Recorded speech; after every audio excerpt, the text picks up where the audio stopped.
People of the internet, how do you do? I'm your faithful handyman. Joining me today is Jovial Hallmark of Greatness, who always brings the candy. Man. So come into the lab and see what's on the slab. As Total Cult Zone presents Strange Journey, the story of Rocky Horror. In 1964, I got on a boat to England. England was monochromatic until 1967, and suddenly England became Technicolor. I got into Jesus Christ Superstar, and the director was Jim Sharman. I said to Jim that I'm writing a little musical myself. I said, I hope it's not religious, and of course it's the only one that ended up with its own cult. We opened and it was a phenomenal success. We created immersive theatre. People were rushing to get in and see it. This was something alive. We were allowed to make a movie. We just worked our asses off. There was something about not having money. It added to the edginess of it. And then the movie flopped. It just didn't make any sense. Tim Deegan suggested, why don't we run the film at midnight? I said, how's it doing? He said, what's interesting? It's the same 50 people every week.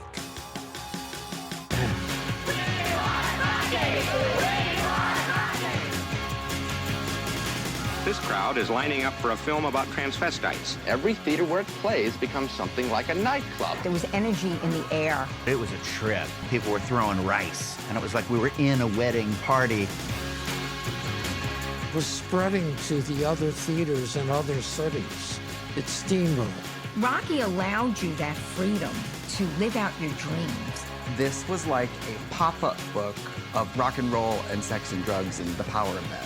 I think the movie's about saying yes to life and to everything. It has to be considered the major cult movie of all time. It's not a movie, it's a way of life.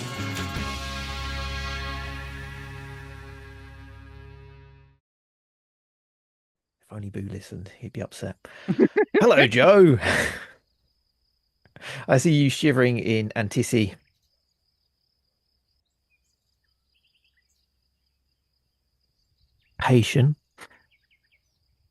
So are you a virgin? No. That's a rather personal question. No, I've been to countless screenings of it. I've done the dressing up, I've done all that stuff. Yeah, so I guess technically that man was very aggressive, wasn't he? It kind of like, that's not the spirit of it, yelling at people. Yeah, that put me off going to a show. I know that the whole thing, you go see Rocky Horror in the cinema and you're a virgin if you go to the first time and they call you out on it, or you belong to the stage maybe. Sometimes you can get singled out for it, which I'm not a fan of, but yeah. Yeah, that's always what comedy shows. It's like singling people out on that. You're in the front row. But yeah, this is the Rocky Horror documentary.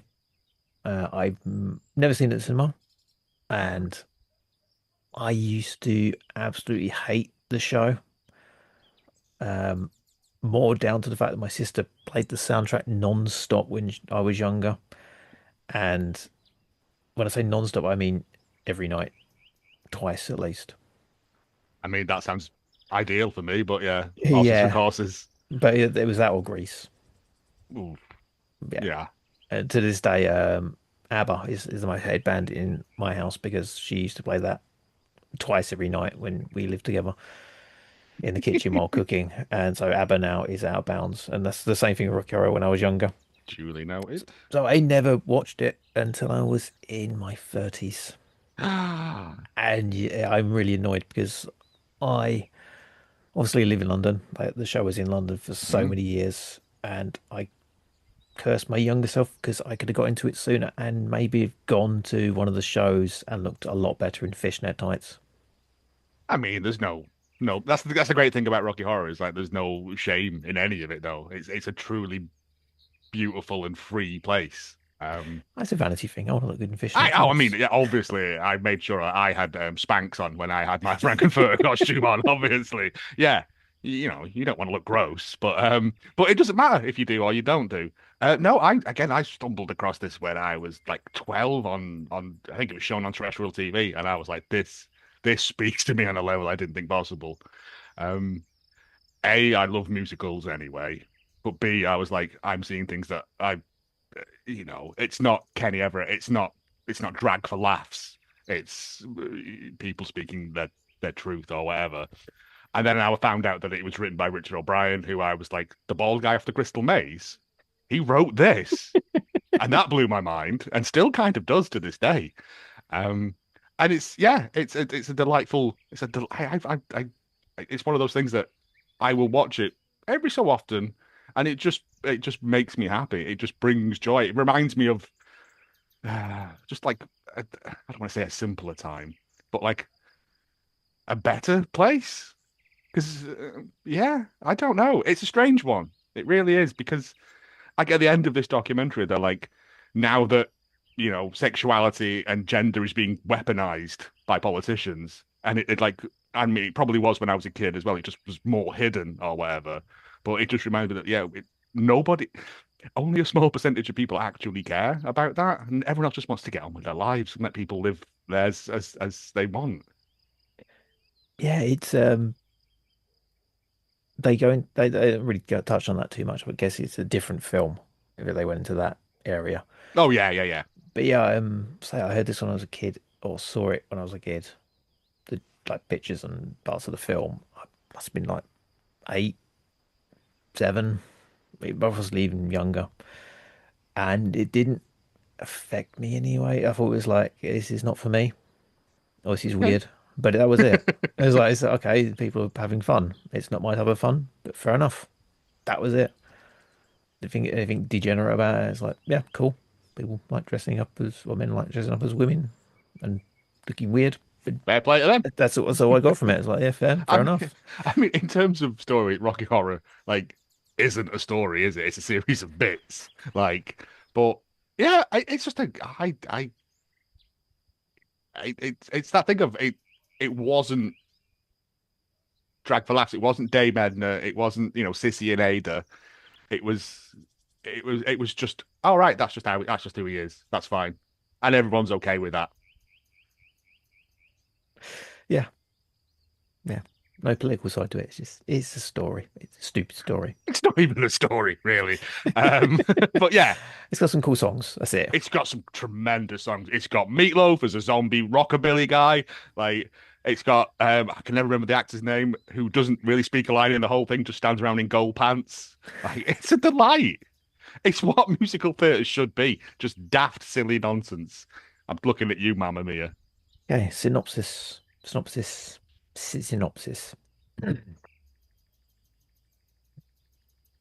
Too many coffees today. Strange Journey, the story of Rocky Horror. A film celebrated its UK premiere celebrated its UK premiere at Sheffield DocFest on the 19th of June this year.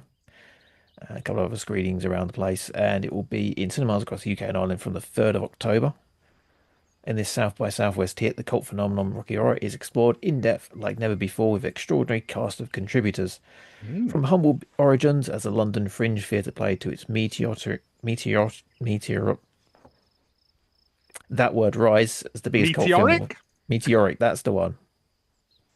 It's Linkin Park film album title. As the biggest cult film of all time, this is the definitive story of the Rocky Horror Show, with intimate access to its creator Richard O'Brien and other major players such as Tim Curry, Susan Sarandon, and Lou Adler. The documentary explores what makes the play and film so singular, its groundbreaking and transgressive themes, iconic performances, and epic songs that took over popular culture.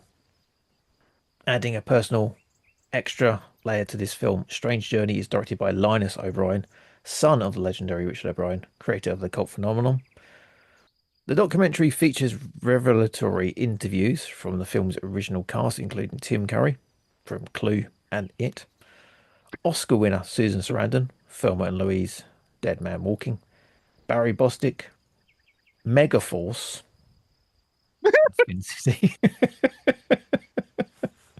What's the most amount of force we can apply? Well, Megaforce, obviously. What about Ultra Force? No.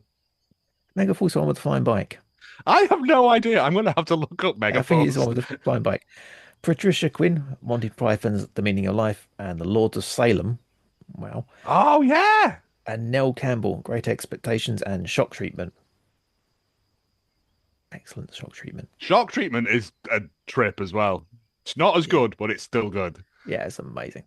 Celebrity fans such as Jack Black, and RuPaul Drag Race winner Trixie Mattel also appearing, sharing deeply personal reflections on Rocky Horror's cultural impact. And there's a big director's statement, which will take about half an hour. And the way I'm talking right now, I'm not going to get through any of this. That's fine. But yeah. Just to go back, Megaforce, Barry Bostwick stars as Commander Ace Hunter. This is going on the list. Just a personal list. Yeah. Just for me. Just my own. But God, it looks tremendous. But there you go. That's a synopsis. Notes, thoughts. What do you think of it? I really love this. I mean, it's not groundbreaking documentary making by any stretch of the imagination, but it is really good. It's that, we get very up close and personal with Richard O'Brien, which is a lovely thing. We go to where he was born. I didn't know there was a statue to him. That was lovely. Everyone wants that, don't they? And in fishnets.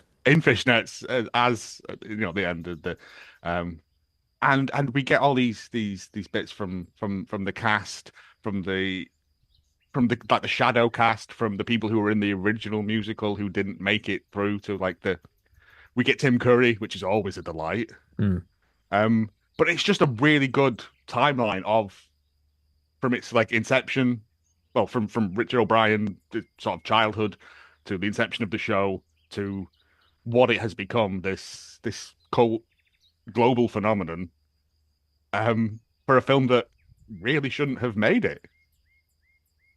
Yeah, it's a stager that shouldn't have made it.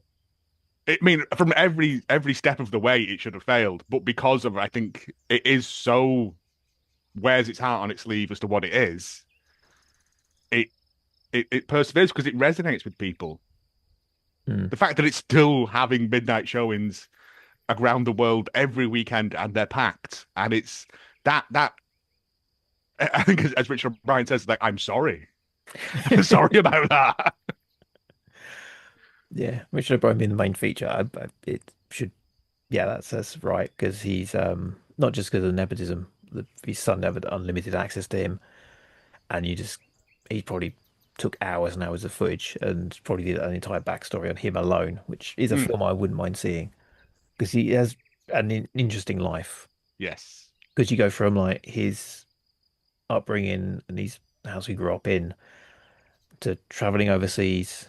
Then he does Rocky Horror, and then they do nothing after that. It cuts around a lot. Yeah. He has a life after that because he obviously. But again, it's not really about him. It's about the show itself, and that would have felt like he needs wrong his own to film. 100%. I mean, like I said, he must have hours and hours of, because I assume they just sat there and chatted because it's dad and lad, isn't it? You know what I mean? So they're gonna have just all, and I was like, just again, release that, put it on. I'll put it as a bonus on the DVD. Because I would buy the heck out of that. Because again, he's a fascinating man. Again, I genuinely fell in love with him in The Crystal Maze because he's got that manic energy about him. But it does kind of feature on his, I don't want to say sexuality issues. It's more like just his identity issues in it. And it's just really beautifully done. Yeah. I don't know what he is in terms of sexuality. I think that's matters. The case. Yeah. So it doesn't matter. He's an incredible guy. It's like I was trying to think of a way to describe him. He's like an evil genius from a cartoon has come to life, and instead of trying to take over the world, just insists on filling it with the weirdest shit imaginable. Yeah. Which is great.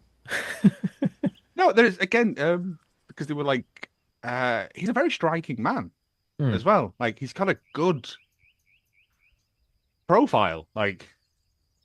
But yeah, it explores he's at one end there's hard-wide female and hard-wide male, and I'm somewhere in there. And he said I think a lot of people are somewhere in there as well.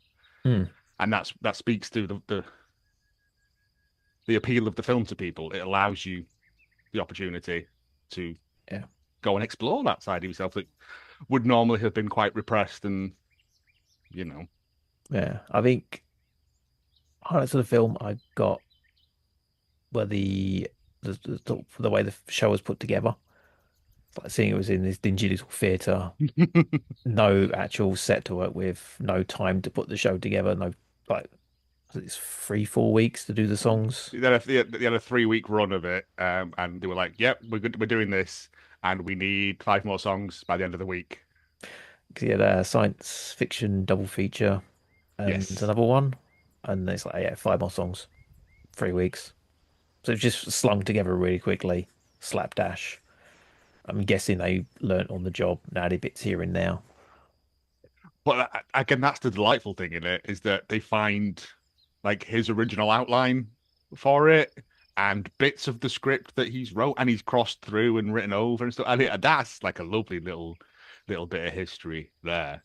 But yeah, it speaks to, I don't want to say the genius of Richard O'Brien, but it speaks to like the vision that he had for it, because he knew what he wanted. And yeah, like the songs were touched up a bit.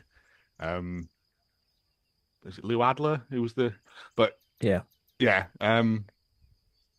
And I mean, that's how these things work. But the fact is that it had such a compressed time to be put together. And again, it's not really a show. But again, it's the fact of it's like it's a homage to like 50s B movies and like Weimar cinema and cabaret and all of these things. And it shows. And in the stills you see from that original production of it, it looks very, very cabaret, Weimar era sort of thing. And it's just scaffolding and a chair, I think they said was all they had. Yeah, scaffolding and a chair. Scaffolding. You can make a show out of that. Step out from it. It's like all imagination. Yeah. And it was all done in front of a cinema screen as well. Instead of in front of a blank screen, because they had nowhere to put the band. So they had to put the band behind the stage. Yeah, that was fantastic stuff. Just seeing all that and all the clips from it, like from the rafters, the filming down from it, 8mm cameras, I'm guessing. Oh yeah, Tim Curry coming out and but from so far away and in such grainy resolution adds to the appeal of it. And the fact that Tim Curry was in all of them, that was the thing that shocked me as well. Was that like when it moved from, fringe London to main London. I don't know what the main area of London's theatre. West End. West End, thank you. Yeah, because the original one's in Sloane Square, which is Chelsea, Kensington area. Like, what is it? Fringe London. It's in London still. But it's after the first night reviews, you couldn't get a ticket for it. It was this hot thing. I think a lot of people just went because it was the cool thing to go and watch. But also, it moved up to a bigger theatre, and then they went from there to Los Angeles, and that theatre, the Roxy, looks beautiful as well. In those stills you get from it, it looks proper German cabaret, and I'm 100% there for that. Yeah, and then moved to New York, and they shat on it. New York being New York, was like, this isn't for us. How dare you? What was it? He said, "How dare you tell us what's good and what's not?" Yeah, and then it was after they made the film, wasn't it? And the film includes the original cast until sans Brad and Janet, which had to be the big celebrity kind of people. Yeah, well, from the looks of it, it would appear that a lot of the I said tertiary characters in it, but you know what I mean, like Magenta, Columbia, like those, the core group of them, but were maintained, even though some of them don't really do much in the film. But yeah. And the fact that, but when you see like the other clips of it, like at one point, Rocky's being played by what looks like a young Fabio. So I'm assuming those roles were kind of interchangeable around and stuff. There is an interview with the original Janet as well, and she was like, "Yeah, I never got asked." But we get Barry Bostwick, who, yeah, I think that was more the demands of the people making the films. Like, you need to have like actual stars or people, because Barry Bostwick was apparently a name. Big Megaforce, mate. Yeah. And Susan Sarandon, who We wasn't need a big Captain name. Ace Commander or whatever he's called. Yeah, and Susan Sarandon, not a name at the time, but But they saw her and went, yeah, we need her but for it. that little story they tell about tricking her into auditioning is a delight as well. Like, and she's so good. And I mean, Barry Bostwick is great as just like the dumb jock, not jock, but dumb American boyfriend. One But American boy. it's more about Janet's journey than anything else. And again, it's that thing when they're interviewing her, and you can see there's a genuine sort of love in her eyes for this. Like, And getting the guy who played Rocky, who's Peter Hinwood, just to molest her. and she was like, I had to get him to molest me because he wasn't doing it otherwise. And it just cuts to him, and he's like, yeah, I had muscles. He was the only man in Britain with muscles. And he's just like, yeah, I had no acting experience, and apparently I did all right. Yeah, you just need to have abs. But again, it's Rocky. Rocky is a non-character anyway. He's just a vessel, isn't he? Like Yeah, I mean, it's ideal in terms of, was it Brad and Janet were the new cast who didn't know what was going on, and everyone else knew what they were doing. They probably riffed on what they were originally planned on doing, so they were going off script maybe here and there, and made them uncomfortable, which is what they're supposed to be. Yes. And yeah, Rocky's, like you say, he's not really character. He's sort of supposed to have muscles and look a bit confused. Yes. And he did that and perfectly. he does that to a T. Yes. Yeah. And then Meatloaf being Meatloaf. Yeah. It's so good. Again, the story about Meatloaf being the best kisser in Texas. I've seen the film Roadie and I know that's not true. Yeah, it's just these great, again, and it's all these little just stories. Like Patricia Quinn comes across as quite bitter a lot of the time. But again, I think that's just darling, isn't it? It's but again, it's just these little things, and like hearing Tim Curry talk about it, and where he did it originally with the German accent, and then like he was on a bus and heard a woman's, and he's like, "That's the voice I need to do," and I fucking loved it. I never realised it was supposed to be the Queen. It's very overpronounced, isn't it? It's very it's very black and white BBC, and it's just all these little nuggets of culture that you probably already know if you're a fan of the show. But yeah, I was going to say I knew most of the stuff about the film. So I didn't know about the stage show. So it's not teaching me anything I really didn't know. That's why I was interested in Richard O'Brien's story. I didn't know too much about that. But yeah, it's not going to tell you anything new if you're into the film. But it's a nice little love note to it. Yeah. To see all the characters come back and show how much they enjoyed it. Well, it was, what was it? It was like a 5-week shoot or something. Yeah. And which is heavily, again, truncated time to shoot a movie.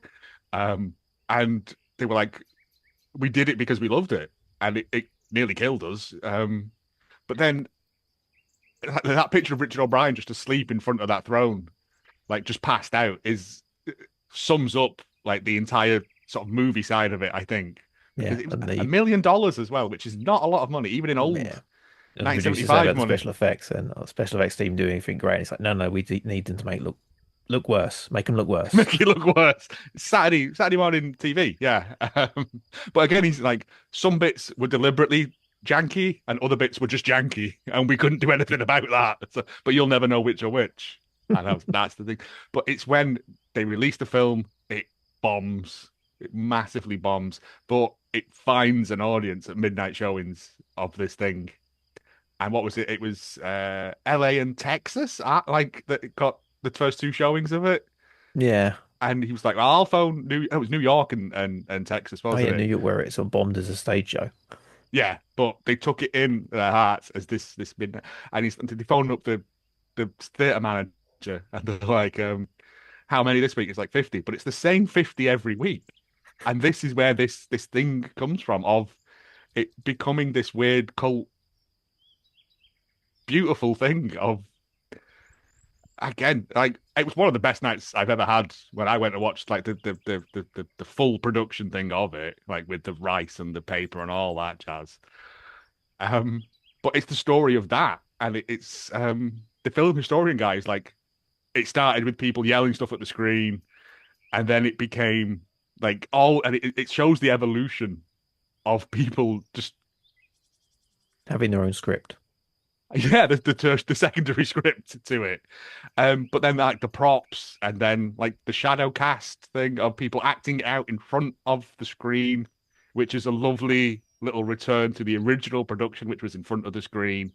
And it's not gonna it's not gonna teach you anything you don't know, but it's the fact you get all these archive clips and like them talking to people like outside the theater dressed up in 1977 with just heavy New Jersey accents and stuff. And it's a delight. I love stuff like that.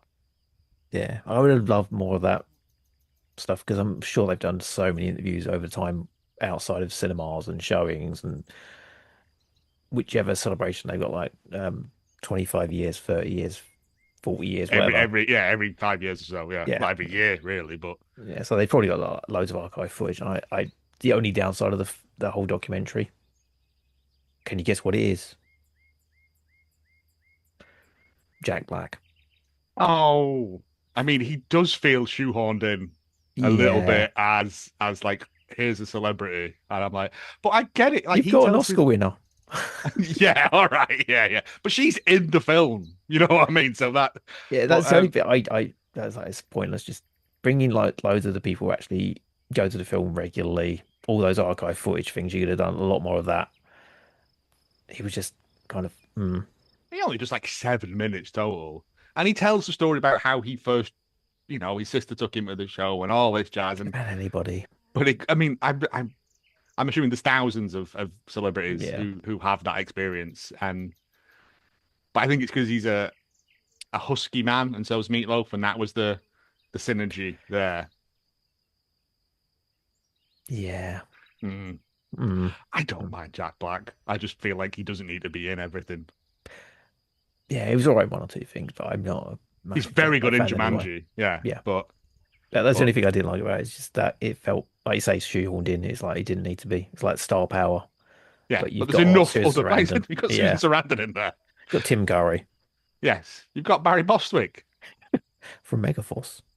Commander Ace Hunter. Yeah. But yeah, it's a really, really good documentary. Again, it's not going to move mountains, but bring in younger fans, like people who wouldn't know the film. Because there's a lot of things these days. There's so much media that people may not even know what Rocky Horror is.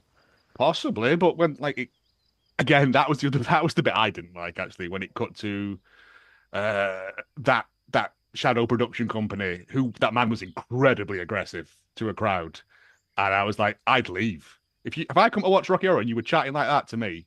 I'd get up and go. Like, I don't need all that effing and jeffing, thank you.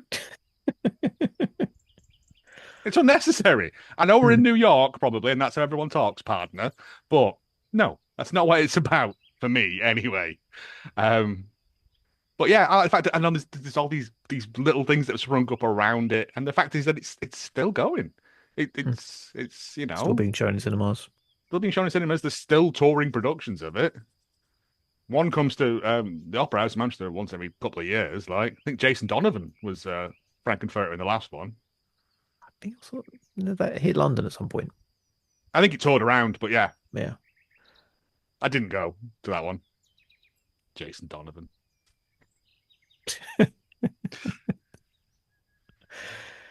Cool. So, overall, definite viewing for a Rocky Horror fan. Even if you're not a Rocky Horror fan, I would say because the Richard O'Brien part of it as well is a beautiful thing. It's like that bit at the end where when he reads out, he reads out the comments under that "I'm going home," and it's like it means a lot to a lot of people, and he starts welling up a bit, and I'm like, yeah, I'd be like that as well. Because for a dumb rock and roll musical. It's done well. It has a lot of heart. It means a lot to a lot of people, and that I think is why it stands. This testament of time is that it's because it's a truly beautiful thing. Yeah, I think But it'd be a great introduction to the film for anyone who hasn't seen it. I'll say that some people probably don't know what it's about. mm, Super fans will love it because, as Richard O'Brien says at the start of the movie, it's they like that joke because they like any old shit. also, big shout out to the head of the Rocky Horror Fat Sal.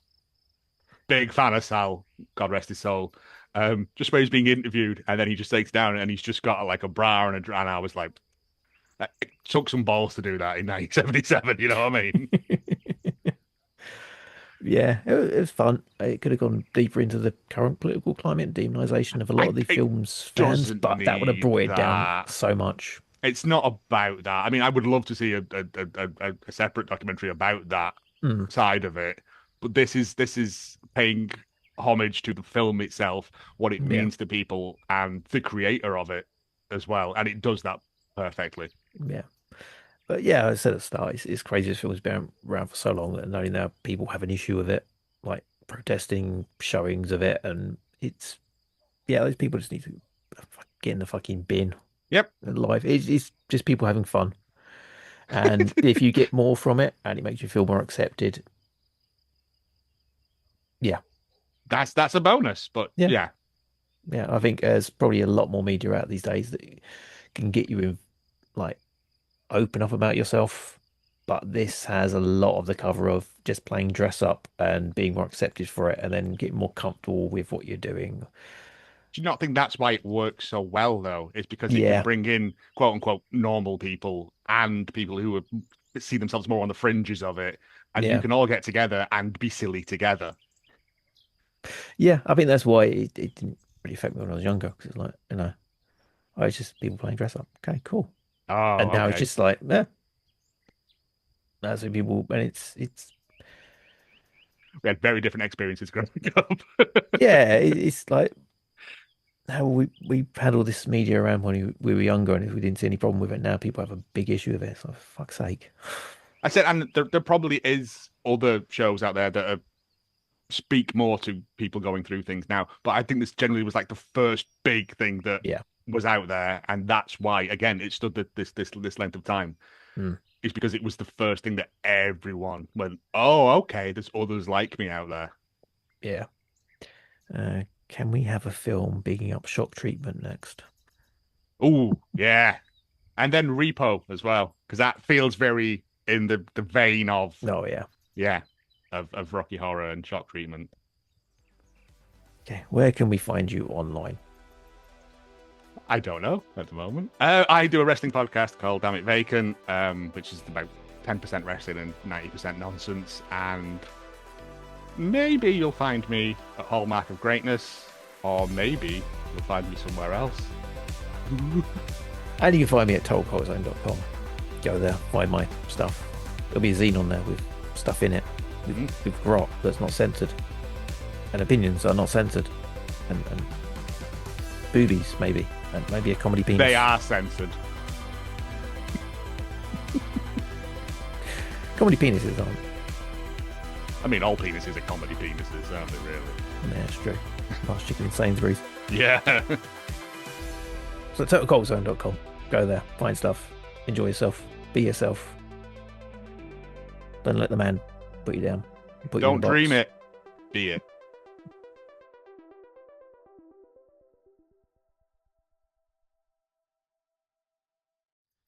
Don't really spoil, is there? It's a film. No, it's one of them. Like, it's a documentary about the show. There's I think we got enough content out of that, but do.